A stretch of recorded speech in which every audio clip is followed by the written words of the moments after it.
Hi everyone, my name is Christina and I'm an implementation consultant at Prosymmetry. This will be the fifth and final part of reviewing the general settings tile in Tempus resource. In this video, we will be walking through the final tabs in general settings, which are miscellaneous, heat map, and recommendations. These tabs give administrators options to configure other miscellaneous options in Tempus, your heat map thresholds, and your AI recommendations for resource assignments. So let's get started. To get to admin settings, we will go to admin settings here and general settings. And again, in this video, we will be reviewing the final tabs in the row here, miscellaneous, heat map, and recommendations. And as a note, the only tab we have not covered in this series is the resource request tab, because that process and its configuration is covered in a separate video. So let's start at the miscellaneous tab and walk through these settings. The first option here is exported file retention period. This refers to the amount of time that downloaded reports in your report management tile will remain there before you would need to re-download them. Next is the advanced tooltips option. So this would enable a hover over feature for your resource and project records to allow easy access to all those different areas. So that would look like this here. So I can access all of the areas of a project record or a resource record when I'm in that screen. Next is hide financial cost currency. This just means that the currency symbol would be hidden with your project financials. The next two settings are to disable your feedback form and or your show schedule training button. So when you click on the question mark icon in your top blue toolbar, this would either enable or disable those options for your users here. So the feedback button and show schedule training. The next two settings, disable feedback form and show schedule training button, will disable or enable some options in your blue toolbar here, like scheduling training for your end users. You can choose if you want that to show, or you can choose if when you click the question mark icon, you want this submit feedback or bug area to show for your end users as well. Next is this default tab section. This is where you can choose which pages of your resource and project records you would like to be defaulted to. So when you're in a resource page, when we click here, I can choose which section of the resource record I want to be defaulted to, and I have chosen the capacity option here. When I'm in a project page, I can choose which section of a project I want to be defaulted to, and I have chosen allocations, so that's an option I can choose here.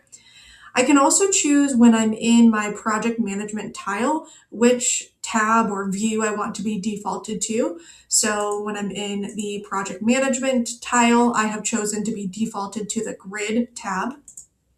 And lastly, I can choose which of my default report views I'd like to be defaulted to, whether it is my list view of all of my different reports or my folder view. So when I'm in report management, I can choose which of these tabs I am defaulted to there.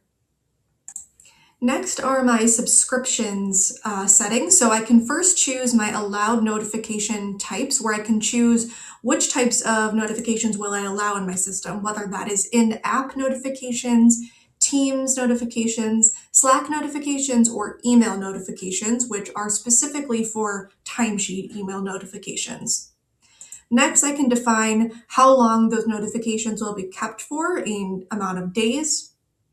And next, I can define if I want to set up my own custom email service provider. So when you toggle this on, more options will appear to configure that. Next is an area to insert my own custom homepage message for my end users.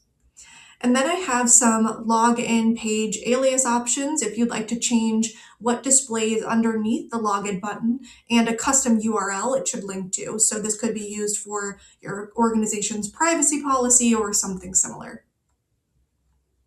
Next, you have a permission for what if to enable your security permissions to flow through to your modeling tool. So this means if a user should not have access to certain data, that data will be obfuscated in what if models. And then finally, in this tab, we can see some different SSO options. So you can define your primary login method, whether that's going to be custom login credentials or your SSO options. If it is SSO, that can be configured in the sections below depending on your provider. And then finally at the bottom, you do have an option to allow you to add an external link to your homepage that would create a new tile for your end user. So I have an additional tile on my homepage linking out to the Tempus Help Center, and then I have populated the URL here. So when I'm on the homepage of Tempus, I can see that external link here. Next, we will go to our Heatmap tab within General Settings. So the Heatmap tab is where you will configure how your heat map is displayed and calculated through your allocation grids to show you over and under allocations.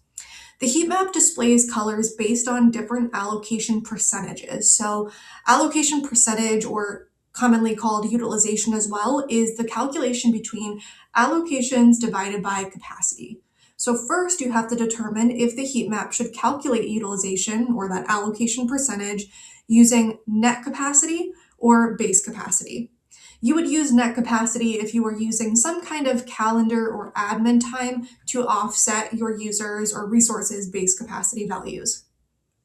Next, you can determine if you want demand planning resources, or those generic role-based resources, to be grayed out and or disable the heat map entirely for them so that no color would display at all throughout the system.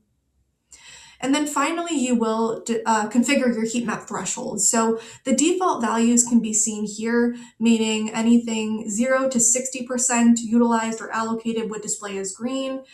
Anything 60 to 100% allocated as yellow, and anything above 100% would display as red. But you can customize these thresholds and even add more layers and colors to represent your organization's specific needs.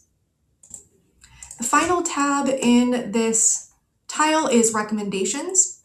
This is where you can configure how the recommendations engine in your resource replace and resource request management screens will operate. So you can choose which resource attributes.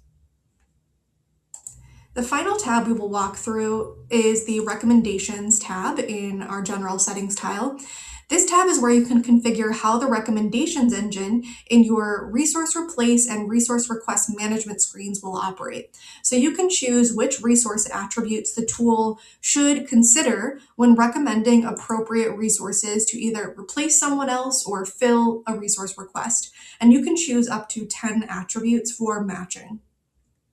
So this wraps up the series on the General Settings tab and the overall tile. If you need more information about any of these settings, please visit our Help Center. Thanks and have a great day.